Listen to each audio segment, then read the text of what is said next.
What's up everybody, welcome back to the channel. Today we are talking about what happens when karate meets Muay Thai. I've trained in both these disciplines for many years, although I specialize in kickboxing. Lots and lots of time training with the elbows, training with the clinch, actually being in Thailand, and I have my 4th degree black belt, now competing with karate combat. So we're gonna compare these two styles and tell you what you're normally gonna see when these two type of fighters face one another, and what you can do to better face the other style if you have somebody at your gym who's just really bugging you with this or with that.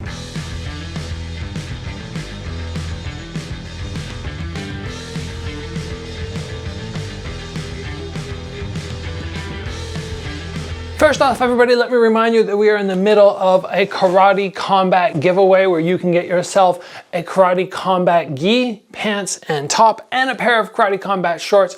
Both of these are ones that I was given by the promotion when I was down at one of their events competing for them. There's a link in the description below. Get entered so you have a chance to win these awesome items. The first thing that I should say about karate versus Muay Thai is there are no absolutes. We should know that in fight sports. There's no one way to beat somebody or one way to beat somebody else, or predicting the way fights are going to turn out, or in general knowing exactly how two styles will face one another. But I have been in the sport for a very long time and I can tell you the major tendencies that happen with each discipline, and generally when these styles clash, who's going to be stronger in some ways and who's going to be stronger in others. Now, the very first thing which I want you to keep in mind about a karate style is very often, not always, but very often karate practitioners are not used to getting punched in the head. Kyokushin, Yoshikai, point fighting karate, these guys are not used to taking impact with fists right to their face. And because of that, they're going to do everything they can to avoid boxing. But we do know that Muay Thai fighters in general don't have the best hands. That's not a critical thing. It's because they focus on the clinch, they focus on the elbows, they focus on knees and big strong kicks. So they don't have that kickboxing advantage where the hands are fairly sharp. That does give the karate fighter a little bit of advantage in terms of, okay, if I was facing somebody with really good hands, I might have more of an issue. And because the boxing hands are not there, and this guy is trying to either get really close or blast big kicks, there's a little bit more ability for the success of bouncing around, being very mobile, and snapping those big side kicks from long range. You can expect from the karate fighter big side kicks, big spinning side kicks, and occasionally that explosive motion where they're going to try and spring forward and surprise their opponent. The Muay Thai fighter is not used to this style. They're used to squaring up, being just outside of kick range, just outside of punch range, somewhere in that zone. So this extra distance can be a massive problem for them. And we've seen it many times. Even if the Muay Thai fighter doesn't lose a fight against a karate practitioner, they struggle early on. Understanding the timing, the range, these odd explosive techniques, and those punches, which come from so far away, are often able to sneak down the middle. So in the early stages of the fight, you can expect the Muay Thai fighter to take a little extra punishment. But punishment for a Muay Thai fighter is not a big deal. These guys are tough as nails, and to take a couple side kicks to the stomach, or to even take a side kick up to the face, spinning side kick, it doesn't matter. These guys are just gonna roll with it. And what are they gonna do in the meantime? Well, they're gonna start chopping down that leg. They're going to be banging into that leg time and time again, because many of the karate practitioners do not know how to check, and in general, because their stance is sideways, they're not able to brace properly for low kick impact. Even if they block like this, their leg gets blasted out, and if they're facing the wrong direction, their leg keeps getting picked up. But that's not to say that the karate guy has no chance of winning, because surprise techniques are often very, very effective. For instance, if you have never seen a spinning hook kick or a spinning back fist or some sort of big fancy technique come at you, it can throw you off. And we will see times where these high-level karate fighters are going to throw something that's really fancy, and the Muay Thai guy is not going to know exactly what to do. Maybe lean back just a little bit, or just shell up but not protect the sides of the head, and this spinning technique can end the fight instantly. So a Muay Thai fighter should be doing everything he can to get beyond that side kick range, to get beyond that spinning kick range, to close that distance, get a little bit closer. He's not worried about explosive punches anymore. He wants to be here where he can blast in the big round kicks, or they want to get in here where they can grab and manhandle the karate opponent who doesn't know anything about this range. And in addition, doesn't know as much about the abuse the body can take when a shin is smashing into your thigh or smashing into your forearms. The karate guys do not have that same ability to block a round kick and fire back, or to block the round kick or check the round kick and fire back. They are very often going to take the shots. It'll either be off the back or off the torso or off a single arm. And if the fight goes on too long, what we're going to see is the hardened body of the Muay Thai fighter start to break down the karate practitioner. So now that you know what might happen when a Muay Thai fighter and a kickboxer face one another, you might be going, well, what can I do when I'm facing that style? If it's a sparring day at the gym, I'm going to give you 3 tips, 3 very simplified tips from each style, what you can utilize best against the other. First off, we'll go for the Muay Thai fighter. You're the Muay Thai fighter, you're trying to do your thing, you're trying to take your time, you're trying to land the big round kicks, but this person is just bouncing around all the time. They never want to engage. How do you bring them in to your game, or actually have a chance of landing something without them constantly running and backing up? One of the ways that I like to close distance, get close to somebody, do it safely without having to enter with my hands, because let's face it, a lot of fighters don't want to enter with their hands because they feel compromised.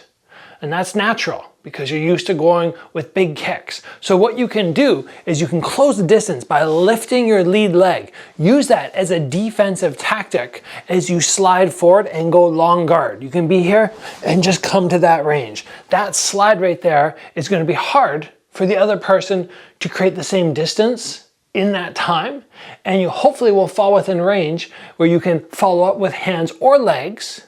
Or if not, at least you've closed off the gap, and if they start backing up, you can go, okay, now you have a smaller distance, you're cornered. It doesn't matter if you're on the ring or a big open space, at some point they're gonna hit a wall. So that little power slide forward with a long guard and a knee up keeps you very defensively safe, while at the same time closing the distance so then you can follow up with something that you like to throw. The next thing which you need to know how to do really well as the Muay Thai fighter dealing with a karate practitioner is how to take those side kicks. You know they're going to throw side kicks. It's guaranteed. When the side kick comes, how are you going to block it? It's not the same as all the other kicks. It has a lot of thrust power. My preference to dealing with this is not to scoop, but to actually use that same technique which I just showed you. Knee comes across the body, I go knee across the body, and I protect myself. Now when the person hits you, they're not at their full power because they're aiming for here, but they actually end up landing here. So you kind of jam their kick. Your arms are tight together, so there's no hole for that side kick to land. You keep your head up in case they do some weird switch from a side kick to a round kick or a side kick to a hook kick, so you're protected on both sides. Your hands are up, and you just jam them, and then from there, boom, you can close the distance and clench them tight. And the last tip for the Muay Thai fighter is to make them pay with low kicks. Always make them pay. They're going to be thrown off by head punches. They don't like them. So you come up high, but chances are they'll start backing up. But then, boom, big long round kick to the leg. Or if they enter with a big flying technique, you back up a little bit, but throw your low kick. If you catch a kick, you do anything, throw the low kick after. You got to chop down that leg. 3 basic tips if you are the Muay Thai fighter. If you are the karate practitioner, what we have to make sure we do is recognize, where is this fighter weakest? Muay Thai fighter is a very full, comprehensive style, I feel, but it still has some holes. And the first one is they generally don't like spinning techniques. Throw the spinning techniques. Make sure it's hard for them to be comfortable with the offense, which is coming at them. Anything in terms of a round kick, like when karate guys throw round kicks, it looks like it's so weak and these guys just kind of laugh. So you want to give them those spinning kicks. You want to make sure sometimes that you're doing stance switching and coming with spinning hook kicks. All the things which they're not expecting, keep utilizing those. The next thing which you should be doing is trying to rapidly change levels on your punches. because very often the karate practitioners are very good at springing forward. But if you just charge up to the head, even if you get off 5 or 6 punches, you're kind of here and you're like, bam, bam, bam. There's a good chance the Muay Thai fighter can deal with that. But if you come up high and you give them like 1, 2, and then you hit the body, or you come from far away, boom, boom, you're gonna have a better chance of landing. So when you do decide to explode with those hands, try to throw fast, switch levels, and then get out, whether it's with an angle or a backward step. The final tip, which I would have as a karate practitioner, is to be very aware of which leg is in front and which leg this guy is going to be power low kicking with. If he's power low kicking with his right leg and I know he's going to hit here, I know this is a bad setup for me. And I might want to consider switching my stance, so if he does throw the power kick, I can check. And if he comes in and hits my knee or hits my shin, it's going to be less likely that he will continue to do that. If I'm just so comfortable in this stance and it has to be this way, then I got to get really good at not popping backwards all the time, but sometimes just hollowing out. If I can get that little motion, and we do that in kickboxing. If somebody low kicks, we just go and we just suck that leg in. So if you can be here and just go like that, as opposed to trying to jump back every time, which is in reality much slower, it's less likely that the low kick is going to land and damage your leg. You might be asking right now, which of these two styles has a better chance of winning? And because I'm fairly neutral in my martial arts styles, it's not like you're telling me, oh, we're going to compare Aikido to kickboxing, where I'm going to go, oh, obviously kickboxing's better. I've done karate, I've done Muay Thai, I know these two styles in and out, and I'm not really pulled to one more than the other in terms of how much time I've spent training. So I can honestly say that Muay Thai, in my opinion, is the stronger fight style. That's not to say that the guys who do karate in the world are not going to be successful against Muay Thai fighters. We have people like Raymond Daniels, we have people like Stephen Wonderboy Thompson, these guys who are exceptional at karate, and yes, can probably take down many Muay Thai fighters with their unorthodox style.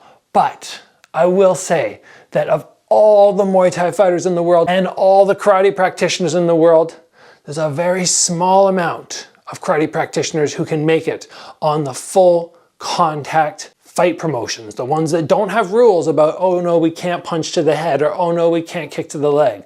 There are many Muay Thai fighters in the world who are going to be doing very well in those fight styles, and because of that, the Muay Thai style, so many fighters to choose from. The karate style, very few fighters to choose from who actually want to compete in this full contact style. In general, Muay Thai is going to be stronger. And we've seen that so many times where Muay Thai fighters come over to America, especially in the 80s, where people like Rick Rufus had to face off against Thai fighters, and it just doesn't always go well. More often than not, it does not. Am I discrediting karate? No. It's a great style, it's its own style. But if you want to go into the realm of mixed martial arts, something like that, some full contact style where there's no restrictions on what you can attack, you want to go with something like Muay Thai, you want to go with something like kickboxing, unless for some reason this style just works for you, you're exceptional at it, and you can make it work against other people who, in my opinion, have a slightly stronger style for full contact. But at the end of the day, martial arts, in my opinion, is not always about being the toughest fighter, being the best fighter. Martial arts is about you improving your skill set, being a little tougher, a little stronger, a little more confident than you were last week or a year ago or a decade ago. If you train in any style, it's going to help you to a certain extent. Even if it's something like Tai Chi or Aikido, where you're not really learning to have somebody throw real shots at your head, and you're not actually getting hit once in a while. If you don't get hit once in a while, chances are if you're ever in a fight and you get hit, you're not going to deal with it well. In my opinion, sports, combat sports, where you actually have some striking, you actually have some hitting, where you're going to get used to it, that serves you very well. But still, any martial art is beneficial in my opinion. So let's call it there, everybody. I might do a follow-up episode to this one. What would happen if Jiu-Jitsu faced kickboxing, or Tai Chi faced Aikido, or something like that. If you enjoyed the concept of this, let me know in the comments below. Remember, there is a giveaway happening and you can get registered just by clicking the link in the description below. Guys, thank you for joining me. As always, train hard, and I will see you back here soon for another video.